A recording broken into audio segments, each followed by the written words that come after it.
Ricordo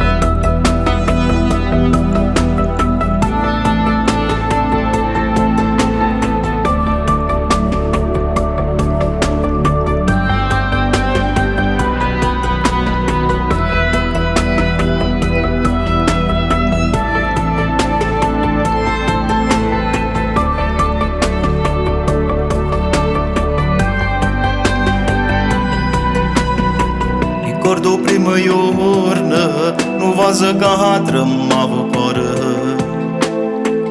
Era come cielo, quando spunta sole. Un silenzio che parlava, una fiamma ancora viva. E parole non bastavano, per di quando sono innamorata. Soltanto tu sia luce a me in da notte più scura. Tu, soltanto tu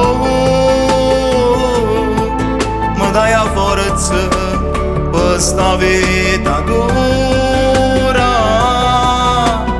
Non ci potremmo mai lasciare.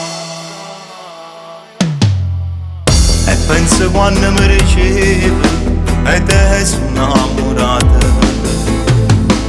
La gente parla, non sanno che tu sei importante. Tu sei il pensiero mio, in ogni mia passione. Non respiro quando manca voce.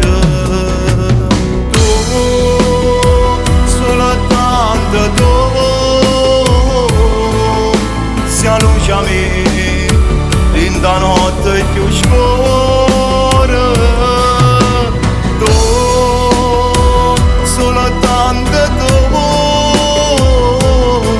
mi dai a forza per sta vita dura. Non ci potremmo mai lasciare. Ehi Rossella, e questa è la prima canzone che hai scritto per te. Tu sai perché? Perché non ci sta una tempesta che può mai spezzare sto legame, che allontana noi ci facciamo male. Ti amo amore mio.